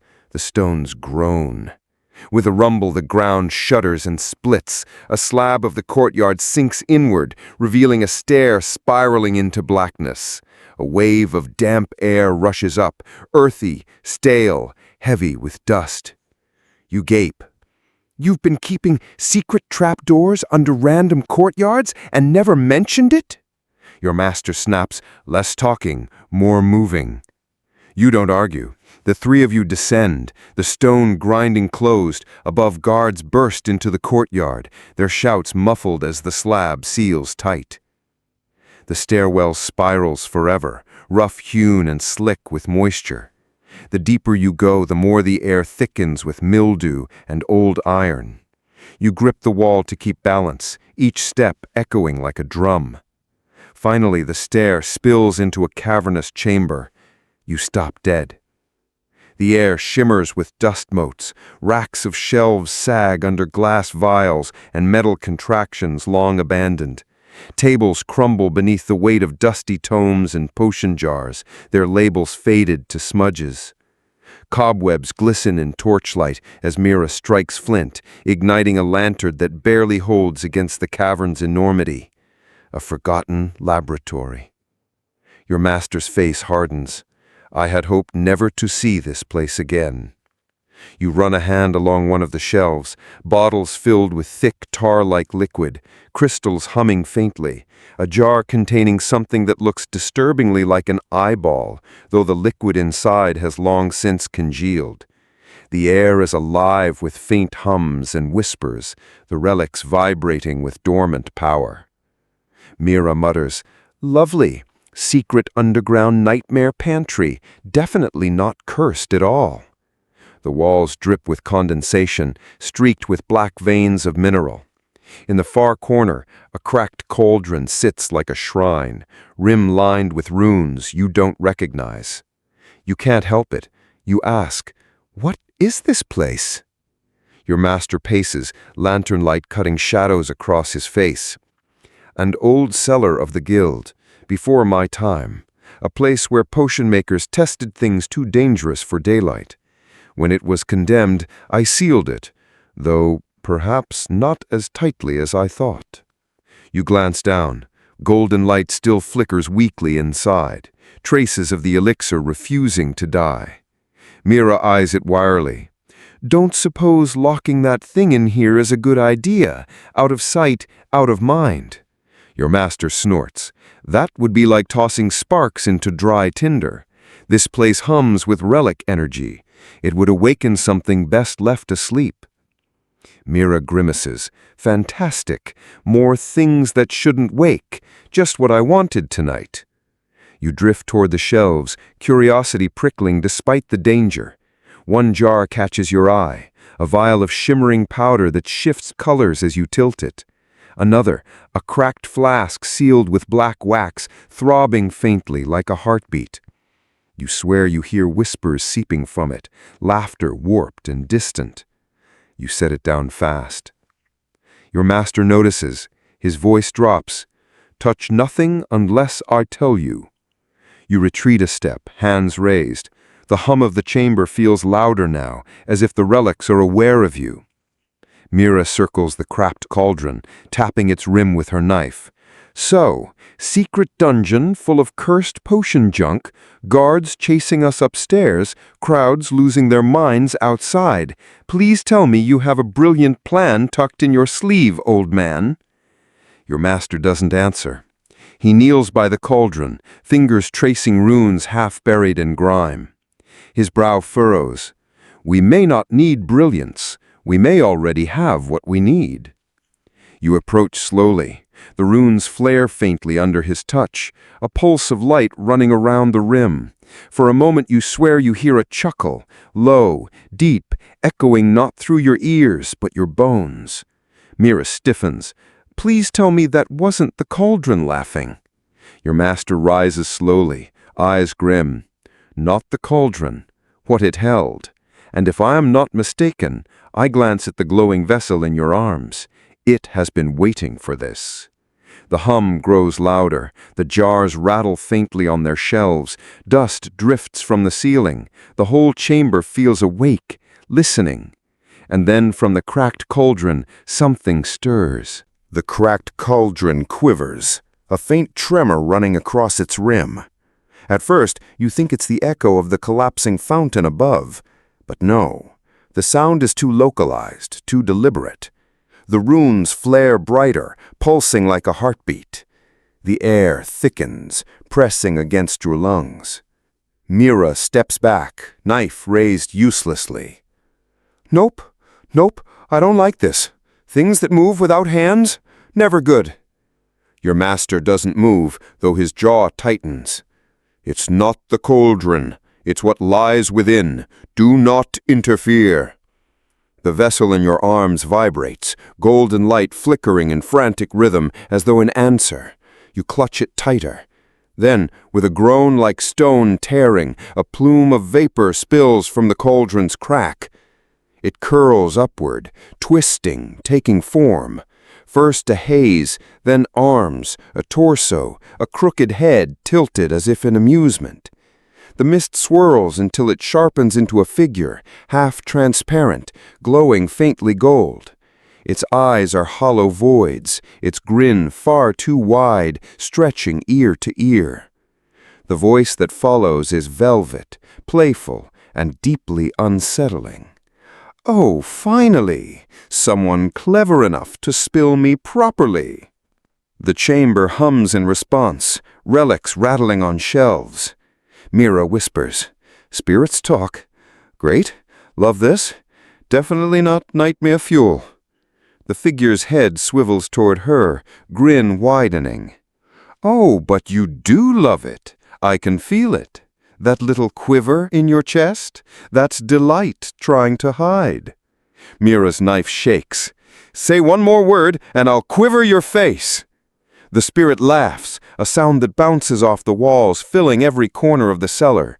It's not harsh or cruel. It's joyous, childlike, but threaded with something sharp, like broken glass hidden in candy. Your master finally speaks. "Spirit of mirth, I had hoped your prison held." The spirit tilts its head, mock offense dripping from every syllable. "Prison? No. Home. You locked me in my own parlor. Dusty, dull, lonely home. And now it leans closer, peering at the vessel you hold. Ooh, a fresh drink. Did you bring that for me?" The vessel shivers violently, golden liquid sloshing. Your arms ache from holding it steady. You shake your head quickly. "It's not for you." The spirit gasps, feigning furt. "Not for me? Oh, how cruel! You topple fountains, rattle cities, and still you deny me a sip? Tisk, tisk." Mira blurts, "We don't give juice boxes to creepy fog clowns." The spirit's grin grows wider. "Creepy fog clown! Delicious!" It spins in midair, laughing so hard the shelves rattle again, bottles clinking dangerously. Your master raises his voice, sharp as a whip. "Enough games! You know why we are here." The spirit halts mid-spin, grin curling slyly. Yes, to end the laughter, to silence the chorus, to choke joy into dust. How dreary, how boring." It leans down, face inches from yours. Its eyes are hollow, yet you feel its gaze burn through you. "But you, little brewer, you're the one who freed me." So, you're the one to entertain me. Tell me, what is your first trick? The air grows heavy, expectant, every relic humming in chorus with the spirit's grin. Mira whispers through her teeth, "We are so screwed." The spirit's grin does not falter. Its vaporous body coils lazily in the air, golden motes drifting from its edges like fireflies that don't know they're part of something far more menacing.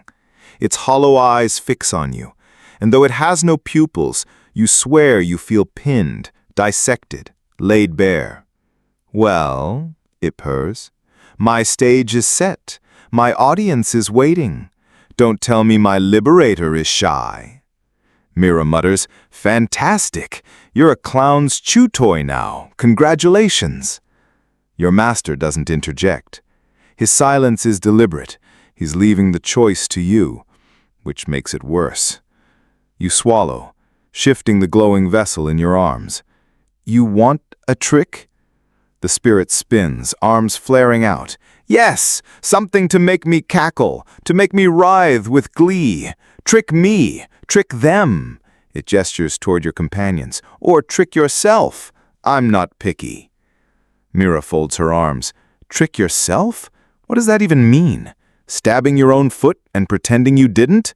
Because I'm pretty sure we're halfway there already." The spirit laughs, long and loud, circling Mira like a vulture that's too busy telling jokes to remember it's hungry. "I like this one. So sharp, so sour. She thinks she can cut me with vinegar. Delicious." You inhale slowly, then let it out, as if exhaling steadies your thoughts.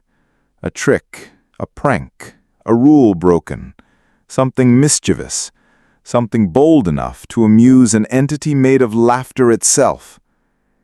You glance around the cellar.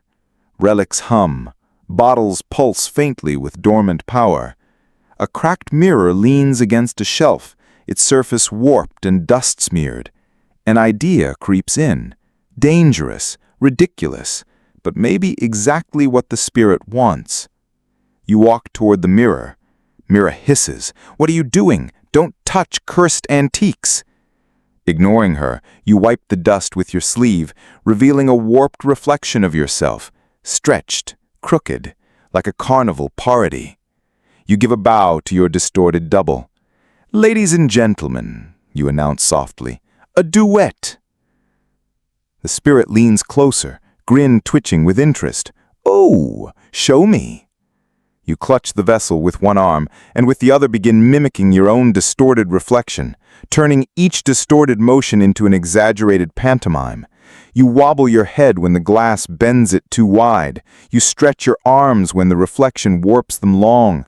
You mutter mockingly at yourself, echoing Mira's sarcasm in a falsetto voice. "Look at me, I'm the apprentice who spins things, can't walk across a room without tripping on destiny."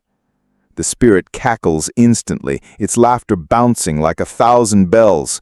The relics hum louder, as if feeding on the joy. Mira covers her mouth, torn between horror and amusement. Even your master smothers a reluctant snort. You exaggerate further, mocking the reflection of your master too, crooking your back, shaking a finger in the air. "Oh, you fool, you spilled my precious goo! How dare you!" This time, Mira bursts into a laugh snort before clapping both hands over her mouth. The spirit rolls midair, clutching its misty ribs, shrieking with mirth. Then you bow dramatically to the warped mirror, planting a kiss on your own twisted reflection's hand. Thank you, my most cooperative partner." The spirit claps with misty hands, the sound echoing like cymbals. Yes, a jest, a mockery, a little self-digestion of dignity.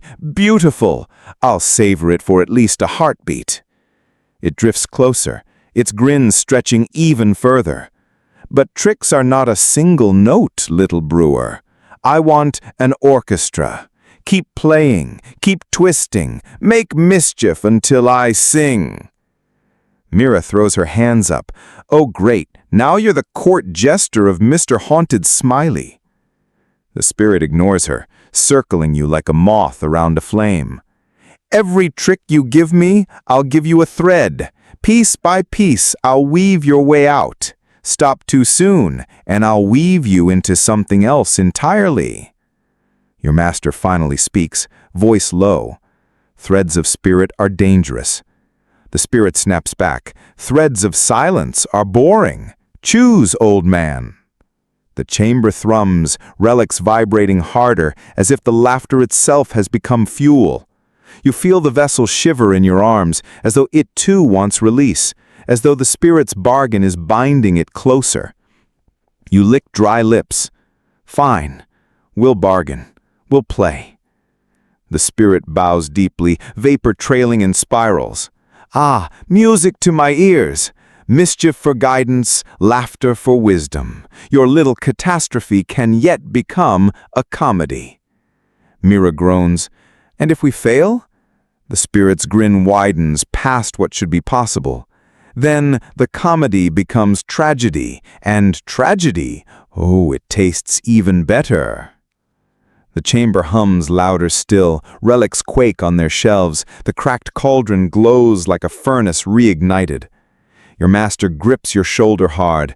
Do not forget, apprentice, this spirit feeds on chaos. It will never be satisfied. The spirit winks, or maybe it just tilts its hollow sockets in amusement. True, but neither are you. The words hang heavy, as though it's plucked a truth you didn't dare name aloud. The spirit's words linger like smoke, curling in your ears, impossible to dispel. Neither are you. You clutch the vessel tighter, its glow trembling in rhythm with your own heartbeat. The cellar feels smaller now, the air buzzing with a charge that prickles your skin. Your master clears his throat, stern and sharp, though his eyes betray unease. Spirit, you offered threads, then weave the first. The spirit stretches languidly, vapor limbs unspooling across the chamber like ribbons. Oh, I shall, but first my jester must give me one more taste. Its hollow eyes fix on you again, grin twitching expectantly. Mira steps between you, knife still clutched in her hand. Hold up! If you're about to make them juggle knives while blindfolded, we're out. The spirit lets out a snort laugh, a strange hybrid of a giggle and thunderclap. Oh, no blades, not yet. My appetite runs sweeter. Trick the night itself. Trick silence.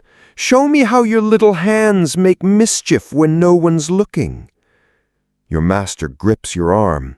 Be careful. Mischief with silence means breaking it. You glance at the shelves of relics again. Dusty vials, scrolls with bindings so fragile they crumble, bottles sealed in wax. Your gaze settles on a cluster of half-dead candles melted into the stone floor. The flames gutter faintly, casting shadows warped by the rune's glow. A grin, not as wide as the spirit's, but sly, curls at your lips. You set the vessel down gently on a flat stone and snap your fingers toward the nearest candle. With a tiny spark of alchemical skill, you pop its flame out. Darkness swallows half the cellar. Mira gasps softly. Then you pluck the flame back from the air, not as fire, but as a glowing marble of light floating in your palm. The spirit leans close, intrigued, grin curving higher. You toss the light up, and as it arcs, you split it into 3 glowing spheres. They bounce gently, like toy balls, scattering shadows.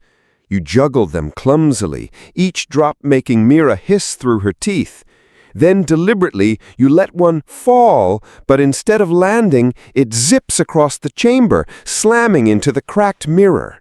The warped reflection flashes, and suddenly your reflection juggles alongside you, tossing its own balls of light back and forth in sync. The spirit shrieks with delight, spinning wildly. Yes, yes! Trick the dark! Trick yourself! Double the game! Double the laughter! The mirror hums, vibrating against the wall. Your reflection keeps juggling, its movements more exaggerated, more mocking. It sticks its tongue out at you, then tosses you back a glowing sphere that hits your chest and dissolves. Mirror yelps, "Nope, nope, I hate that. Mirrors should not throw things." The spirit howls with glee, body unraveling into streamers of vapor before coiling back together. A feast! A banquet! Delicious! And then, with a slow, theatrical bow, it extends one vaporous hand. From its palm dangles a single golden thread, glowing faintly, fragile as spun sugar. Your master stiffens. "Don't touch it." The spirit tuts. "What a bore! If you don't, you'll never find your cure. Little brewer, take it, or else you're only playing at play." Your fingers tremble as you reach out. The thread is warm, humming, tingling against your skin. The moment you grasp it, it vanishes into your palm, leaving a faint golden mark like a brand. The spirit whispers, "First thread woven, midnight is your loom. Find the highest place where moonlight cuts the sky. Brew beneath it, and your laughter may yet settle." Your master exhales sharply, his jaw set. "It means the tower, of course." Mira groans. "The tower? The one locked tighter than a miser's purse? Great! Midnight rooftop brewing, totally normal evening." The spirit swirls, clearly pleased. "Yes! Break locks, steal time, stir moonlight into your cauldron, mischief on every step. I'll be watching." It leans close again, grin stretching. "And if you falter, if you bore me, well, threads can weave nets as easily as ladders." The cellar thrums one final time, then the spirit dissolves into golden mist, seeping back into the cracked cauldron, though its laughter lingers like a ghostly aftertaste. Silence falls heavy. Only the hum of relics remains. Your master rubs his temples. "We have until midnight. Gather what you need. Do not fail me again." You glance at Mira. She shakes her head, smirking grimly. "So, rooftop midnight potion brewing with haunted giggle smoke watching us. I hope you packed marshmallows." You lift the vessel again. Its glow is steadier now, as though the spirit's bargain has leashed it.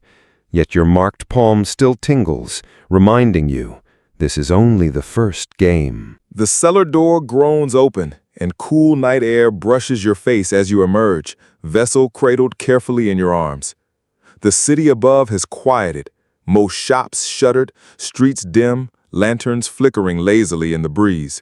But you feel the thrum of mischief still, an undercurrent carried from the spirit's laughter.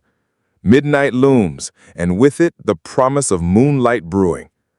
Mira falls in beside you, still gripping her knife, though her expression softens under the street lamps. I'll say it again, you attract disasters like moths attract flames, and then you decide to juggle the flame. Your master lingers behind, his stride deliberate, gaze sweeping alleys and windows as though danger itself will pop out of a shutter. The tower is the only place high enough. We'll need to move quickly. You adjust the vessel in your arms. Its glow pulses faintly, almost in rhythm with the golden mark on your palm. Mischief's thread, alive beneath your skin.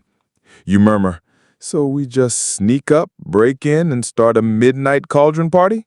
Exactly that. And when the guards inevitably catch us, you can explain that it's all because a vapor clown wanted a show. You smirk, but tension creeps under it.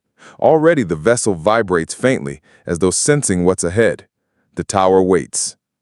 The climb through back streets and alleys winds you closer. Cobblestones grow slick with dew. Shadows stretch long across empty squares. You pass a baker's stall left covered with canvas, the smell of flour and yeast lingering like ghosts of the day.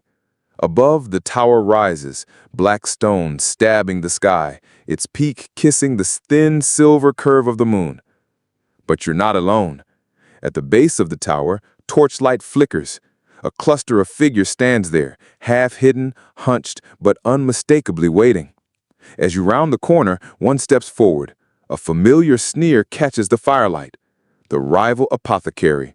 The shifty merchant you bargained with earlier, cloaked in swagger and spite. He holds a vial in one hand, swirling liquid that sparks red. Behind him, two assistants grin like hyenas, each carrying heavy satchels clinking with glass. "Well, well," he drawls, voice oily. "The apprentice juggler. Word travels fast, spirits whisper. And now here you are, carrying something shiny you don't deserve." Mira groans under her breath. Of course, because nothing says cozy midnight rooftop brew than a villain with bad cologne. Your master steps forward, tone low, almost calm. "Step aside. This does not concern you." "Oh, but it does." The rival twirls his vial, catching firelight in the red shimmer. "See, I've heard about your little accident, and I know what you're carrying. A spirit's laugh in a bottle. That's worth more than all your dusty books combined. I think I'll take it." The assistants unsling satchels, pulling free potions, stoppered flasks glowing sickly green and smoky blue. The rival smirks wider. "Unless you'd like to entertain me first." The vessel vibrates harder in your arms, the golden mark on your palm burning faintly. Mischief coils, demanding release. You swallow, glancing at Mira.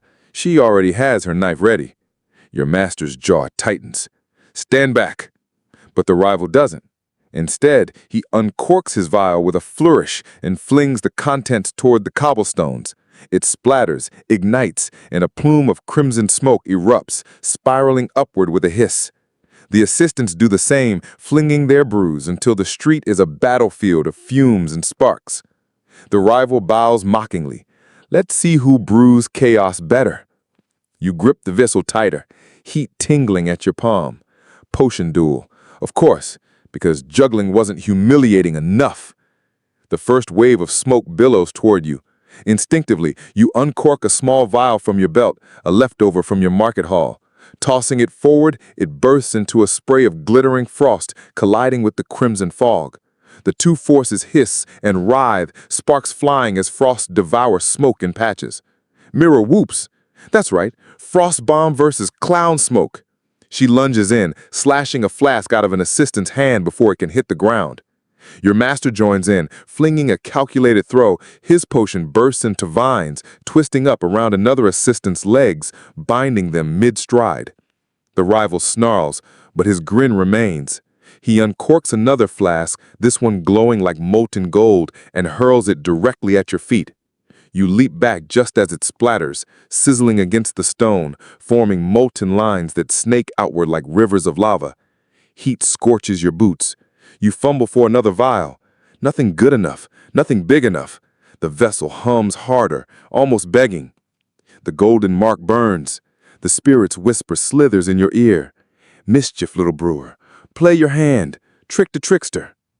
Your chest tightens, but you know, this duel isn't won by force, it's won by wit. You grin suddenly, a spark of reckless courage curling in your stomach. Pulling a harmless vial from your belt, just simple colored water, you throw it high, shouting, "Inferno draft!" The rival's grin falters. His gaze shoots up, following the harmless arc. You stomp on the vessel's pulse, channeling the spirit's mischief, and the colored water bursts midair into dazzling fireworks, crackling and exploding far louder than it should. The rival ducks, covering his head. His assistants flinch. In that instance of chaos, Mira throws a rock straight into the rival's gut. He doubles over, wheezing, his molten potion splattering harmlessly at his feet. The spirit laughs in your ear, a delighted, echoing cackle. The golden mark on your palm pulses warmly. That's it. Trick the trickster. Make fools of the fools. The rival coughs, clutching his stomach, but his eyes blaze with fury. "You'll regret this." You hold the vessel close, grin tugging at your lips despite the tension. "Funny, that's exactly what my master says every day." Mira chuckles, her knife glinting in torchlight. "Guess you two have more in common than I thought." The rival staggers back, spitting curses, and with a final glare, he signals his assistants. They retreat into the night, smoke dissipating behind them. The street grows quiet again, only the moon and tower watching. Your master exhales, steadying his breath. They'll return, but not tonight. We must climb. Midnight won't wait. You nod, clutching the vessel. Mischief still buzzes in your veins, the spirit's laughter humming approval. And above, the tower looms, peak glittering under the moon, waiting for your brew. The rivals' curses still hang in the air like smoke when silence finally folds back around the street. The tower rises above you, black stony ribs jutting toward the moon, every window shuttered, every iron hinge bolted as though daring intruders to try. You cradle the vessel, its glow steady but insistent, like a heartbeat pressed too close. Your master rests one hand against the wall, eyes flicking over the height. The spirit wasn't being poetic. We must brew under moonlight, at the summit. Mira whistles low. Great! Midnight burglary! Just what I wanted on my evening stroll. Hope the guards appreciate performance art. You feel the mark on your palm tingle again, the spirit's voice brushing your ear like a smirk. Mischief makes ladders where doors are locked. You glance up, tracing ledges, cracks, and balconies. The tower doesn't offer much, but enough. Your stomach knots. We're climbing this. Your master straightens, expression unreadable. You are. Mira throws her arms up. Excuse me? What about teamwork, or don't let the apprentice fall to their doom? But his gaze doesn't waver. This is your mess, your cure. The spirit gave the task to you. We'll follow below, but if you can't reach the top, then you can't hope to harness what waits there. Your throat tightens, but a strange thrill runs beneath it. This is no longer practice, it's proof. You sling the vessel's strap carefully across your chest, its warmth tight against you, and place one foot on the first stone ledge. Fingers curl into a crack, you climb. The stone is rough, cold, and dust grits under your nails. Each pull strains your arms. Each foothold feels too narrow. Mira mutters encouragements beneath you, her voice laced with sarcasm, but steady all the same. Left foot higher, no, your other left, yeah, good job, spider. The higher you climb, the more the city sprawls beneath you, lanterns flickering like fireflies in a sleeping meadow. The moon spills silver across rooftops, washing cobblestones pale. Somewhere below, dogs bark faintly. Somewhere nearer, your heartbeat drums too loud. Halfway up, a shutter creaks. You freeze, pressed flat to the wall. A guard leans lazily from a window, yawns, scratches his chin. For a moment, his eyes sweep dangerously close. You hold your breath. The vessel hums faintly against your chest. Mischief pulses. The golden mark tingles, and before you can stop it, a tiny spark of laughter slips loose, not from your mouth, but from the vessel itself. A giggle, high-pitched, ridiculous, echoing off the stone. The guard stiffens, looks around, blinks hard, then chuckles to himself, muttering, "Dreams, too much ale." He retreats inside, shutter closes. Mira hisses upward, "That bottle of yours is going to get us killed." You mutter back, "It saved us, didn't it?" Then you keep climbing. At last, your hand scrapes the edge of the roof. With a final heave, you haul yourself over, rolling onto the flat stone top. The city stretches endlessly around you, quiet under the moon's pale rule. The air up here feels thinner, sharper, tinged with magic. Mira clambers up beside you, panting. 10 out of 10, would never climb again. Your master arrives last, less breathless, though his stern face softens ever so slightly at the sight of the vessel glowing bright in your hands. Now, brew. The word hangs heavy. You kneel, setting the vessel in the center of the roof. Its glow spreads and rings across the stone, catching on carved etchings you hadn't noticed. Old runes embedded in the rooftop itself, half erased, but still faintly humming. The golden mark on your palm burns brighter. The spirit's voice drifts in like a whisper laced with glee. The loom is ready. Spin your thread, little brewer. Stir moonlight. Bind laughter. You unpack your gathered ingredients. Roots, powders, herbs pilfered from market stalls, fragments of relics scavenged from the cellar. Each one feels inadequate on its own, but under the moonlight, they glow faintly, as though acknowledging their role in something larger. Mira crouches, resting her knife across her knees. So, do we stir clockwise until chaos stops, or is there an actual recipe? Your master kneels opposite you, eye sharp. There is no recipe. That's the lesson. You know the rules. Break them. Weave mischief into craft, not accident. Prove you can control it. Your chest tightens. Control. The one thing that always slipped your grasp. You steady your hands, set the cauldron, light a careful flame beneath it. The moonlight cuts across the surface like a silver blade. The vessel trembles once, then stills, awaiting. You begin. Powder first, crimson root ground fine, swirling like dust storms across the liquid. Then dried herb, brittle leaves that crackle into green steam. The flame wavers, and the scent rising is sharp, sweet, dizzying. The vessel shudders, its glow spilling brighter. Mischief stirs within, pressing against glass. The golden mark on your palm pulses harder, urging release. You grip the stopper. Your breath catches. If you open it wrong, chaos will spill. If you open it right, your master's voice cuts through. Steady. Let it answer you, not consume you. You twist the stopper slowly. A hiss escapes. The spirit's laughter threads the air, softer now, less wild, more watchful. It seeps into the brew. Fizzing across the surface, the cauldron bubbles violently, threatening to spill, but you stir quickly, catching the rhythm. Clockwise. Counterclockwise. Then, on impulse, you figure eight. The liquid flashes silver, then deep violet. Mira watches eyed wide. That's either genius or a death sentence. Your master doesn't speak, but his gaze stays locked on you. The vessel pulses one last time, then stills, empty. The laughter settles inside the cauldron, not spilling, not breaking, contained. And in that shimmering violet brew, you see your reflection. Eyes tired, hands trembling, but steady at last. The spirit whispers faintly in your ear. Second thread woven, the net tightens. One test remains.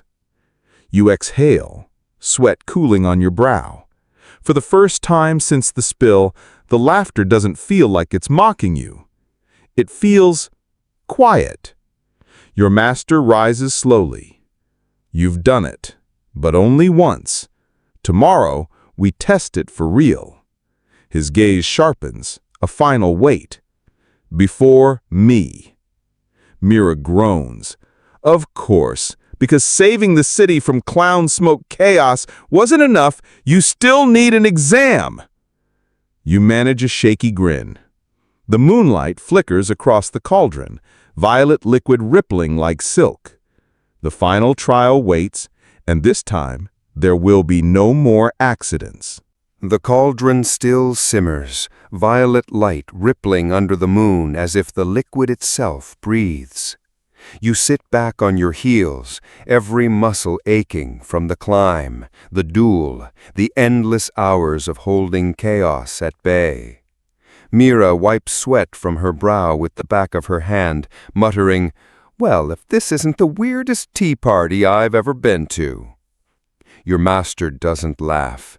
He studies the brew with a silence so heavy it almost smothers the sound of the bubbling. Then his eyes flick to you. Drink. Your throat tightens. Wait, what? You've trapped it, but theory is nothing. If you've truly bound the laughter, it won't destroy you. If not, he doesn't finish the sentence, but his meaning sits there, sharp as a knife. Mira throws her hands up. "Hold on, he just wrangled the mischief spirit into soup, and your idea of encouragement is bottoms up, apprentice?" Your master doesn't waver. The craft requires proof. The mark on your palm glows hotter, the golden thread burning against your skin, and beneath it, the spirit whispers in your ear, soft, coaxing, "Sip, little brewer, taste what you spun. Let's see if you caged laughter, or if laughter caged you." Your stomach flips. You glance at Mira. She scowls but nods, her expression somewhere between concern and defiance. "If you die, I'm stealing your boots. They're the only thing you own that isn't embarrassing." Thanks. Comforting. You scoop a small ladle of the violet brew, the metal trembling in your grasp. The liquid shines like liquid night, rippling silver threads across the surface. For a moment you catch your reflection again, but this time, instead of your own tired face, you see yourself laughing, eyes alight, mischief spilling free. You raise the ladle. The scent is sharp and sweet, dizzying like too much sugar at once. You sip. The taste explodes across your tongue, sweet, bitter, metallic, airy, all at once. It fizzes down your throat, spreads fire in your veins. You gasp, the world spins, and then laughter. Not shrieking, not mocking, but bubbling up in your chest, warm and strange and utterly yours. It bursts out of you, raw and honest, the kind of laughter you didn't realize you'd been holding back for years. The rooftops echo with it, carrying across the city like bells at dawn. Mira blinks, then cracks a grin. "Well, either you're alive or you're the happiest ghost I've ever met." Your master nods once, curt but approving. "It holds. You've turned disaster into art. The spirit is bound." The mark on your palm fades, the glow dimming until only faint warmth lingers. Mischief is still there, but quiet, curled up like a cat in the corner of your mind. For the first time since the spill, you feel not rid of it, but in rhythm with it. You lower the ladle slowly, breath shaking. "So, I passed?" Your master actually smiles, a rare thin curve of his lips. "For now." Mira claps you on the back, nearly knocking the ladle out of your hand. "Congratulations, you're officially the city's most dangerous bartender." You laugh again, softer this time, and the night doesn't seem so heavy. The city stirs faintly below, unaware of the chaos that nearly consumed it, unaware that laughter almost spilled unchecked across every street, and maybe unaware that it still could. Because the spirit's whisper lingers one last time, purling in your ear like smoke. 3 threads woven, yet mischief never ends. You carry me still, brewer, and one day I may carry you. You shiver, but you don't flinch. For the first time, you don't feel like the punchline of the joke. You feel like the storyteller. The moon dips lower, the cauldron cools, and dawn waits just beyond the rooftops. Whatever tomorrow brings, tests, rivals, laughter, you'll be ready to stir. And now, let's let the nights soften, shall we? The climb, the duels, the bubbling chaos, those can all fade, like smoke drifting off the rooftops. You're no longer clinging to rough stone or juggling fragile glass. You're just here, breathing, listening to the quiet. The laughter that once crackled too loud, too sharp, is gentler now, folded neatly into the rhythm of your chest. It doesn't push or pull. It just hums faintly, like a song you can almost recognize. You can let it drift to the edges until it's nothing more than a hush in the background. The city below is calm, streets empty, lanterns flickering low, the last of the night sighing before dawn.